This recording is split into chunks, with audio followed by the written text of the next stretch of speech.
Welcome to the lecture number 11 of Introduction to Software Engineering. In the previous lecture, we covered context models and interaction model. I hope the difference is clear. The context model deal with the system and its outer environment. And when I say the interaction model deals with the component level interaction within a system and the interaction of system towards its outer environment. In today's lecture, I will cover structural model, behavioral models and model-driven engineering. Also, one of the interaction diagram, that is UML sequence diagram, was left in the previous lecture, so I will cover it briefly here. The sequence diagram is used to model object interaction on a time axis. The word sequence means that we will put our object in a sequence and we define the time axis and then we show the object interaction on the time axis. Basically, it helps us to identify the dynamic aspect of a system and how objects collaborate to realize a use case. Basically, sequence diagram use case diagram को ही use करते हुए बनाई जाती है और ये किस तरह पॉसिबल होगा ये आपको एग्जाम्पल की मदद से ज़्यादा क्लियर हो जाएगा. First of all, it is important to discuss the notations used in the sequence diagram. Here you can see the lifeline. This rectangle and the dashed line is known as lifeline in the sequence diagram and it represents the time during which the object exists. ये वो तमाम time को represent करती है जिस पे आपका object exist कर रहा होता है. It may run entire length of the diagram और मे स्टार्ट और and with in a diagram. बाज़ औक़ात ऐसा होता है कि ये पूरी लाइफ लाइन यूज़ होती है और सम टाइम इट हैपन्स कि इसका थोड़ा सा पार्ट हम यूज़ कर रहे होते हैं किसी भी सिनेरियो में और ये आपकी हर सिस्टम के अकॉर्डिंग ये रिक्वायरमेंट वेरी कर सकती है. देन आपको ये ऑब्जेक्ट नज़र आ रहा है रेक्टेंगल बॉक्स के अंदर. Underline on name indicates the object.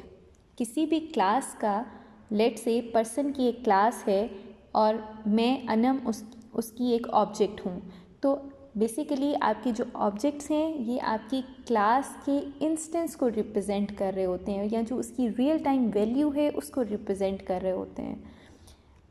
इसकी एक और एग्जांपल आप इस तरह से ले सकते हो कि कार एक क्लास है और होंडा एक ऑब्जेक्ट है. Then the second notation of the UML sequence diagram is message. Message basically shows the interactions between the objects. दो ऑब्जेक्ट के दरमियान जो इंटरेक्शन है वो मैसेज के थ्रू रिप्रेजेंट की जाती है. Long narrow vertical box on the lifeline indicates the focus of control. आपकी लाइफलाइन पे एक वर्टिकल बॉक्स होता है. वो वर्टिकल बॉक्स बेसिकली आपकी ऑब्जेक्ट की एक्टिवेशन को शो करता है या उसके फोकस ऑफ कंट्रोल को शो कर रहा होता है. When an object is active, either because it is doing something or because it has sent a message to another object that is doing something on its behalf. ये जो vertical box होता है आपकी life line पे, ये जब भी कोई ऑब्जेक्ट एक्टिव होता है उसकी एक्टिवेशन को शो करता है या फिर अगर उसके पार्ट का काम कोई और कर रहा हो तब उसकी एक्टिवेशन को शो करने के लिए भी ये यूज़ किया जाता है. There are 4 kinds of messages: synchronous message, return message, asynchronous message and flat message. And you can see the difference. Synchronous message में आपका जो एरो है ये फील्ड है. asynchronous में ये एरो आपका हाफ एक साइड पे आपको इसकी नोटेशन नज़र आ रही है और दूसरी साइड पे ये इनकम्प्लीट है. एंड फ्लैट में ये एक सिंगल एरो को रिप्रेजेंट कर रहा है जो कि फिल्ड नहीं है, अनफिल्ड एक एरो है जो कि फ्लैट मैसेज के कॉन्सेप्ट को रिप्रेजेंट कर रहा है. सिंक्रोनस मैसेज में सेंडर रिप्लाई का वेट करता है. जब आपने कोई कॉल दी हो, कोई प्रोसीजर कॉल आपने चलाई है, तो सेंडर हमेशा वेट करेगा रिप्लाई का, फिर वो नेक्स्ट मैसेज को सेंड करेगा। और जो रिप्लाई आता है सिंक्रोनस मैसेज का वो इस फॉर्म में आता है, एक डैश लाइन जिसका एरो सेंडर की तरफ होता है। देन एसिंक्रोनस मैसेज में सेंडर रिप्लाई का वेट नहीं करता, सेंडर मैसेज सेंड करता है और उसके बाद वो नेक्स्ट एक्टिविटी परफॉर्म कर देता है। फ्लैट मैसेज का मतलब ये है कि इट डज़ नॉट केयर और इट डोंट केयर कि मैसेज का मुझे वेट आना चाहिए या नहीं आना चाहिए, ये अपनी सारी एक्टिविटीज़ परफॉर्म करता रहता है जिस सीक्वेंस में से परफॉर्म करनी है। अब सिंक्रोनस मैसेज की एग्जांपल आप यहाँ पे देख रहे हैं। आपके पास जो ऑब्जेक्ट है टीचर है, वेब इंटरफेस और डेटाबेस रैपर। जब टीचर लॉगिन करेगा वेब इंटरफेस पे तो वेब इंटरफेस उसके लॉगिन को या यूज़र को वैलिडेट करेगा डेटाबेस रैपर के साथ। जब ये वैलिडेट हो जाए तो ये मैसेज वापस आएगा और देन जब इसको रिटर्न का मैसेज दिया जाए तो ये नेक्स्ट मैसेज यानी lookup for student information perform करेगा। इसमें ये चीज़ अंडरस्टैंड करने की है कि सिंक्रोनस मैसेज को जब तक रिप्लाई नहीं आ गया उसने नेक्स्ट मैसेज सेंड नहीं किया। तो सिंक्रोनस मैसेज जो कि एक फील्ड एरो से हम रिप्रेजेंट कर रहे हैं, ये रिप्लाई का वेट करेगा, देन नेक्स्ट मैसेज इनिशिएट करेगा। नेक्स्ट मैसेज में भी ऐसा होगा कि वेब इंटरफेस के साथ टीचर ने इंटरैक्ट किया फॉर स्टूडेंट इन्फॉर्मेशन और यहाँ पर डेटाबेस रैपर में जाके वेब इंटरफेस ने स्टूडेंट की इन्फॉर्मेशन गेट की। जब वेब इंटरफेस को रिप्लाई आया तो वेब इंटरफेस ने वो रिप्लाई टीचर को सेंड किया। इसके बाद ये नेक्स्ट कोई भी फंक्शन परफॉर्म कर सकता है या कोई भी एक्टिविटी परफॉर्म कर सकता है, अदरवाइज़ नहीं। तो सिंक्रोनस मैसेज हमेशा सेंडर को रिसीवर से मैसेज के रिप्लाई आने का वेट करना पड़ता है। ये टीचर सेंडर के तौर पे एक्ट कर रहा है और वेब इंटरफेस या डेटाबेस रैपर रिसीवर के तौर पे एक्ट कर रहे हैं। Then here is an example of asynchronous message यहाँ पे शो हो रहे हैं। टीचर, वेब इंटरफेस और लॉग, 3 कंपोनेंट्स हमने लिए और लॉग पे जितने भी मैसेजेस जा रहे हैं वो सब एसिंक्रोनस हैं।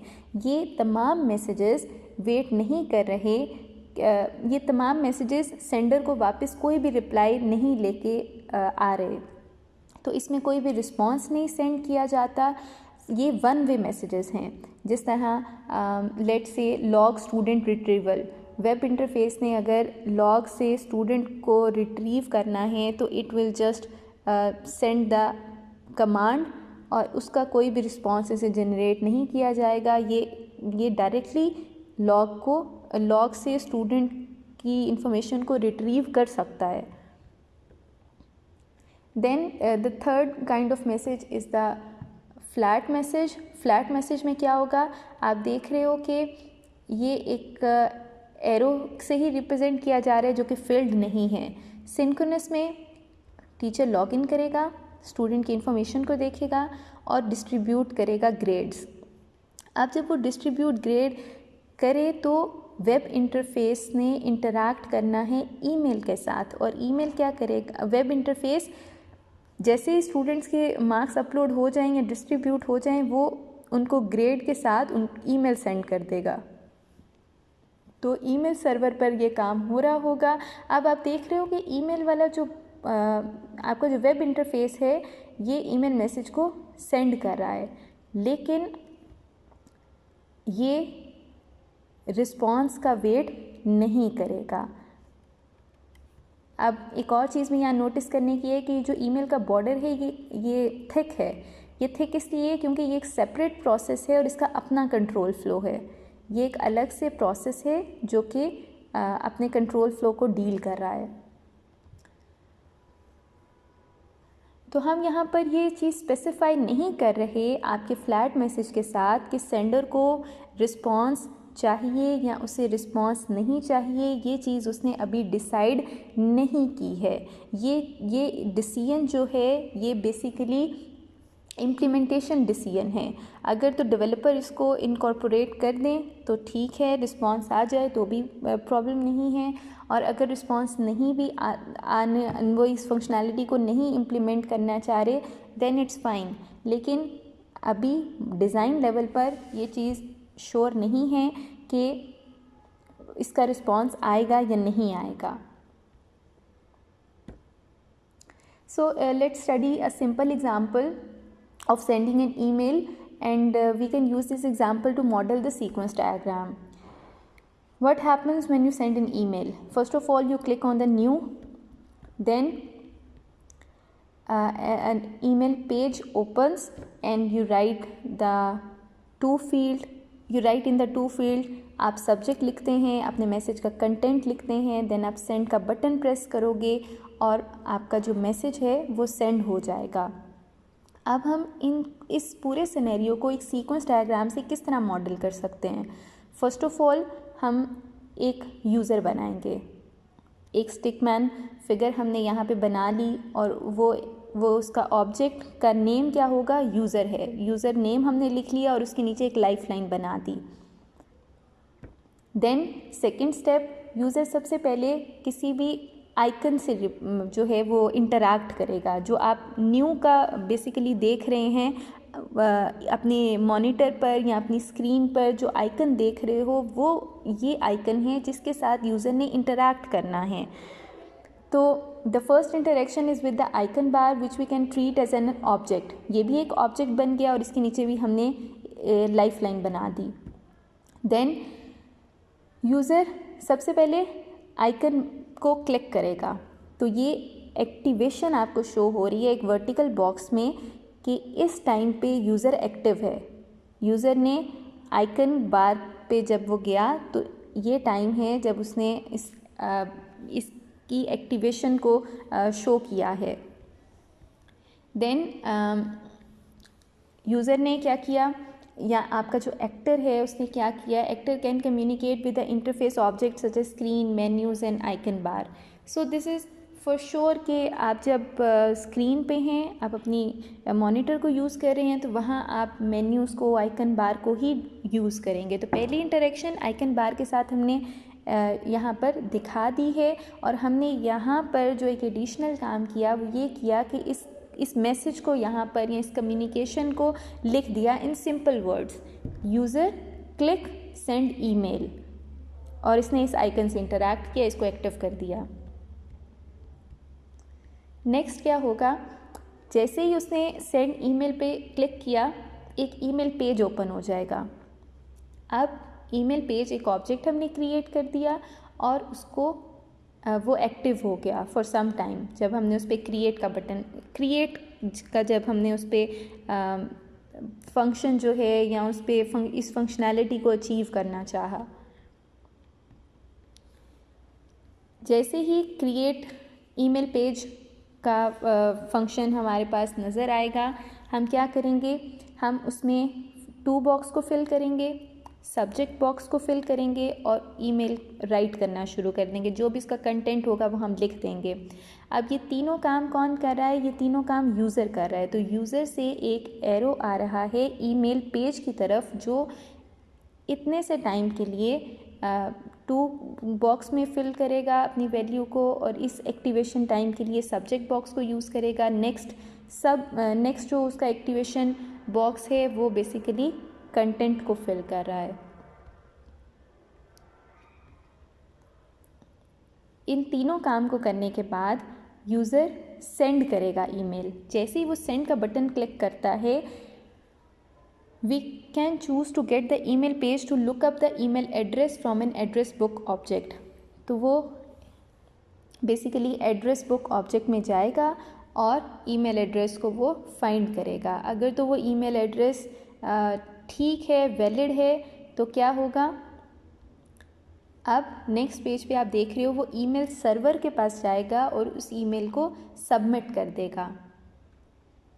ईमेल को सबमिट करने के बाद ईमेल पेज क्लोज हो जाएगा. यहाँ आप देख रहे हो कि पेज क्लोज हो गया.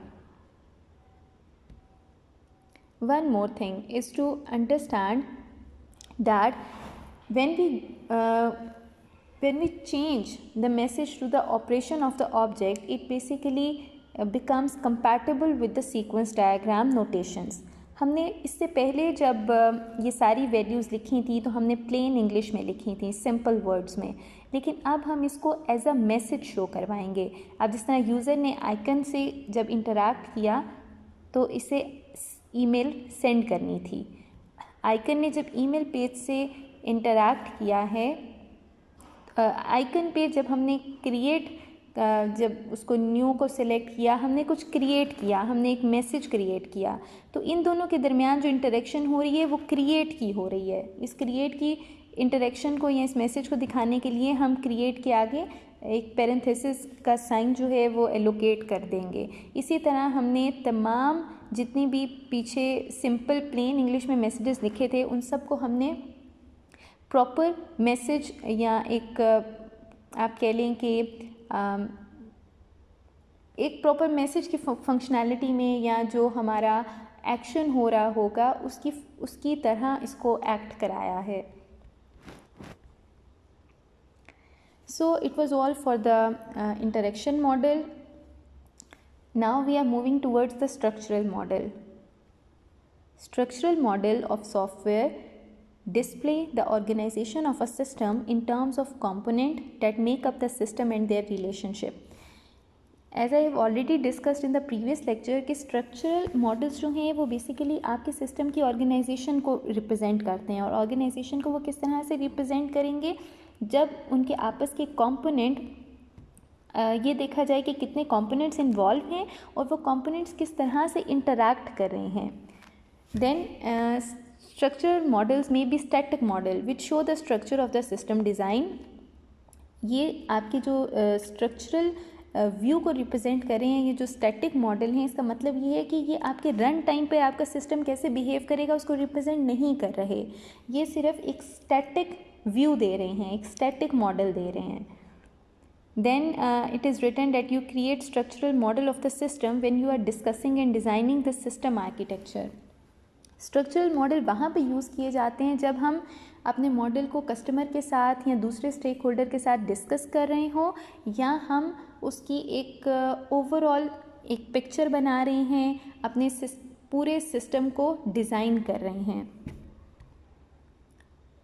स्ट्रक्चर डायग्राम की जो सबसे कॉमन एग्जांपल है that is the class diagram. Class diagram are used when developing an object oriented system model to show the classes in the system and the association between the classes. इसमें basically दो तरह के concepts involve होते हैं। Number 1 is class, number 2 is association.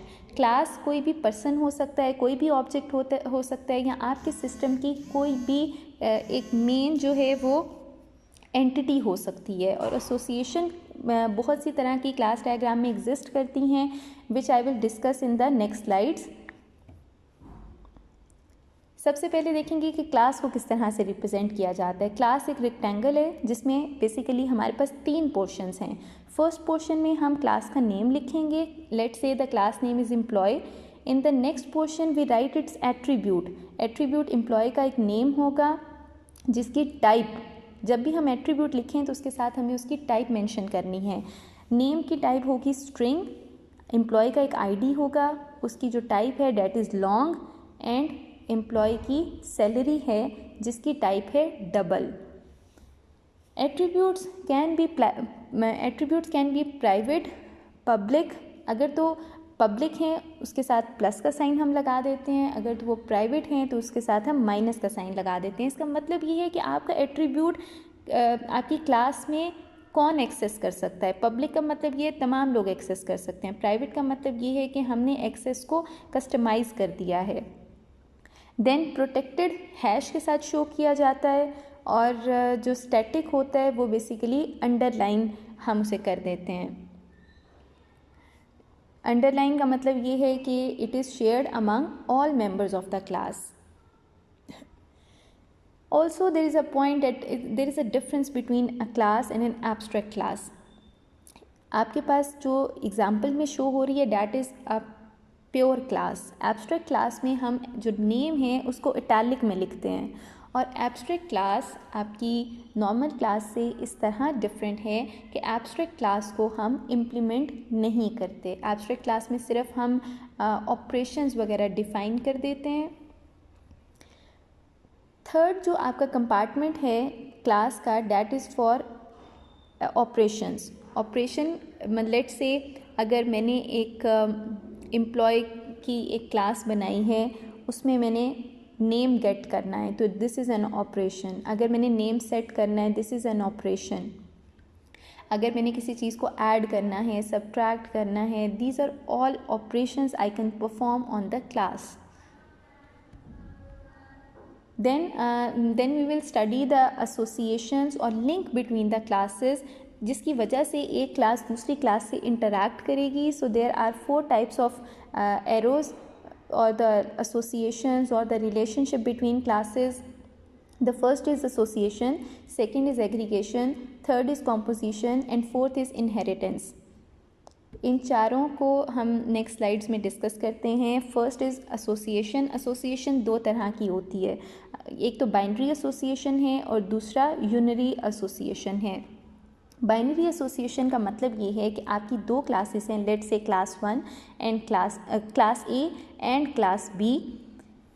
दोनों classes को एक दूसरे को एक्सेस कर सकती हैं. Class A know about the class B knows about the class ए.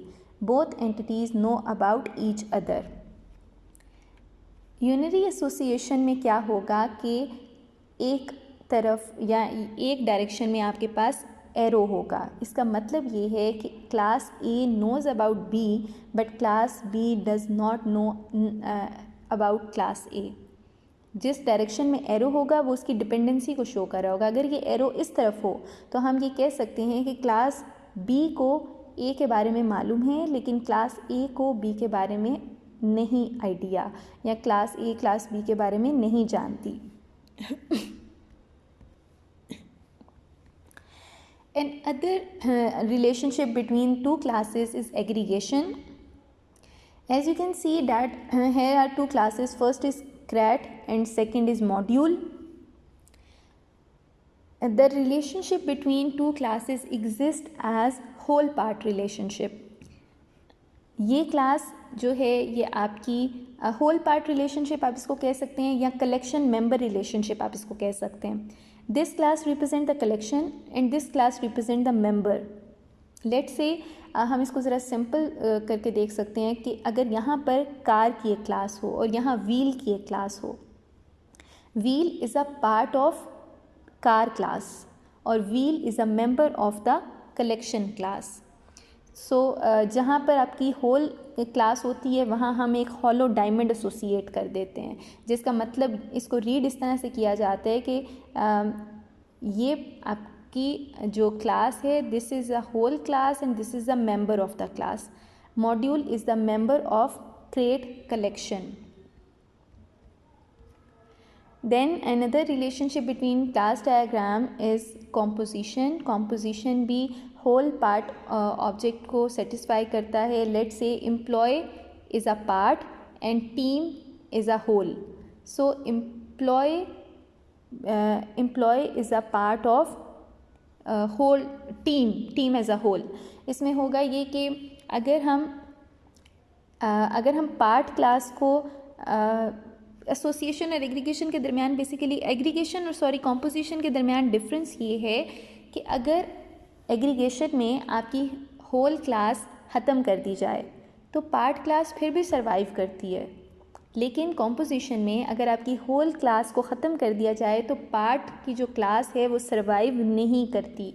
और कॉम्पोजिशन में आपका एरो फिल्ड है, ये भी होल क्लास की तरफ होता है, और एग्रीगेशन में आपका जो एरो है वो हॉलो होता है, या जो डायमंड है, एरो नहीं डायमंड हॉलो होगा और ये भी होल क्लास की तरफ होगा.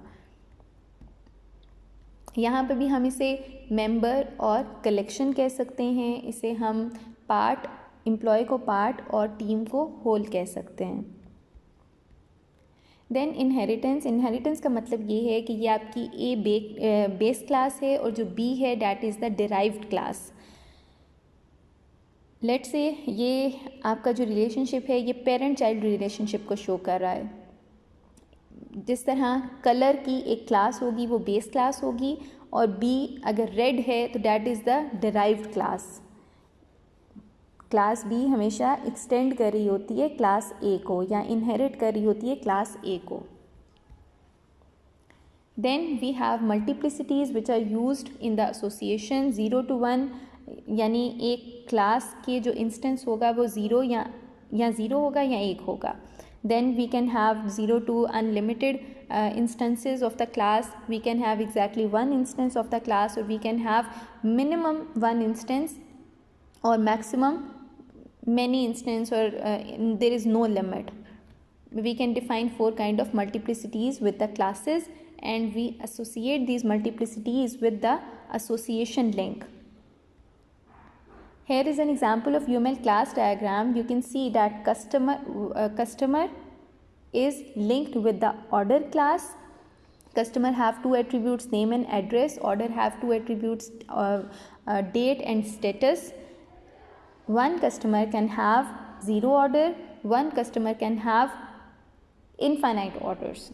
There is no actually limit. One customer can have many orders at a time. Then here is a unidirectional unary association or unidirectional association, which mean that one customer has one to many payments. Then there is a generalization relationship or inheritance relationship, which show that payment can be made through credit card, through cash or through check. ये तीनों आपकी जो specialised classes हैं ये basically payment class से belong कर रही हैं. Then here you can see the aggregation relationship. Order एक कंप्लीट होल क्लास है जिसका एक पार्ट है order detail. Order detail is a part of order, और इसमें होगा ये कि आपका जो ऑर्डर डिटेल है ये हमेशा एक आइटम के साथ लिंक होगा.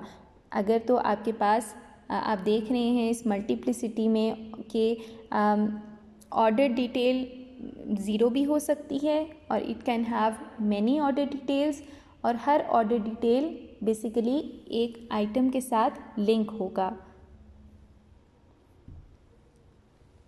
You can see in the item class that here it is written the item which is class name, attributes are written, operations are written.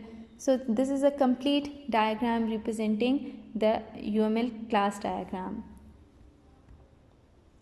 Now we are moving towards the behavioral models. Behavioral model are model of the dynamic behavior of the system as it is executing. Run time पे आपका system किस तरह से behave करेगा, it can be shown using the behavioral models. They show what happens or what is supposed to happen when a system responds to a stimulus from its environment. जब system को environment से कोई भी stimulus दिया जाए तो behavioural diagram ये बताएगी या बिहेवियरल मॉडल ये बताएगा कि आपका सिस्टम कैसे रिस्पॉन्ड करेगा. अब ये स्टिमुलस क्या हैं? स्टिमुलस बेसिकली 2 टाइप के हैं.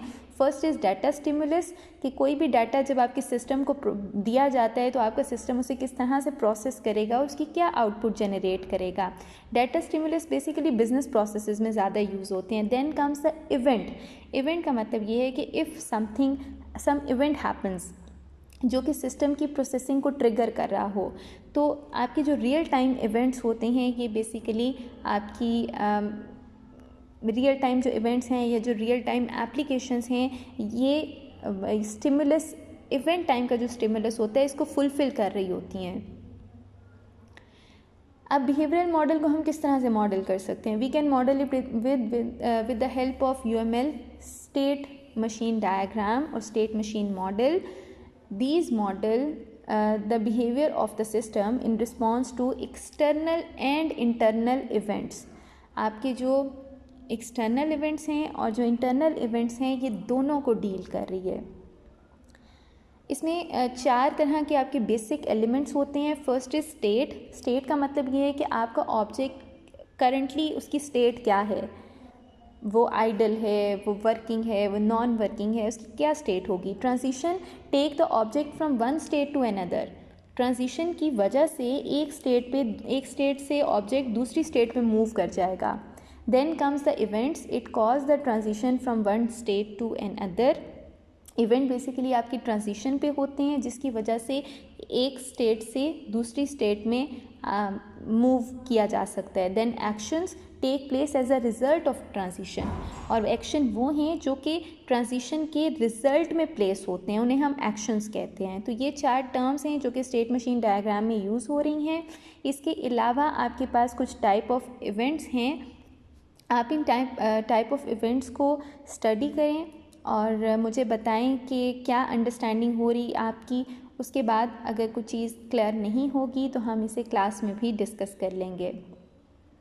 Here is an example of state machine diagram or state machine model. Here you can see there is an initial node and the current state. The first state is that elevator is on the first floor. सबसे पहली state ये है। उसके बाद अगर up floor एक transition है, अगर तो यूज़र ने फर्स्ट फ्लोर से ऊपर के किसी फ्लोर पे जाना है तो अब उसकी स्टेट चेंज होके मूविंग अप आ जाएगी। अगर तो आपका जो सिस्टम है, आपकी जो एलिवेटर है वो वो ऊपर चली गई, मतलब मूविंग अप हो गया, वो आपके जो भी डिज़ायर्ड फ्लोर है उस पर जब वो रीच कर जाती है तो आइडल स्टेट में चली जाती है। आइडल स्टेट में जाने के बाद अगर तो आपने लेट से आप जिस भी किसी ऊपर फ्लोर पे हैं, 2 पे हैं, 3 पे हैं या 4 पे हैं, वहाँ से आपने नीचे जाना है तो डाउन फ्लोर की ट्रांजिशन के थ्रू आपकी स्टेट, आपकी जो एलिवेटर की स्टेट है वो चेंज हो जाएगी। Now it is moving down. इस तरह आपकी ये जो स्टेट मशीन डायग्राम है इसके अंदर हम डिफरेंट स्टेट्स शो करते हैं और उन स्टेट्स की जो चेंजिंग है वो बेसिकली एक ट्रांजिशन की वजह से होती है। Here comes another example of seminar registration. Your state machine diagram also have an initial node and final nodes. Here you can see the initial node when the seminar is set up. जब इसमें एक participant नहीं है, मतलब for example if the participant is 0, ये एक event है add participant, और ये एक एक्शन है कि जब जो कि उस ट्रांजिशन के दौरान हुआ है, अगर तो आपके पार्टिसिपेंट ऐड करने हैं और अभी काउंट 0 है तो दिस मीन्स कि अभी आपकी जो रजिस्ट्रेशन है that is available. If count reaches to 20 this means that registration is full, now you can exit. This is the final node. What if the seminar is cancelled, then cancel seminar की transition के through ये cancel की state पे आ जाएगा और यहाँ से आपका जो सिस्टम है वो एग्जिट कर जाता है। Also there is a notation which is known as super और सब स्टेट्स। अगर कोई स्टेट बहुत ज़्यादा कॉम्प्लेक्स हो तो हम इसको डिवाइड कर सकते हैं इन द सब स्टेट्स।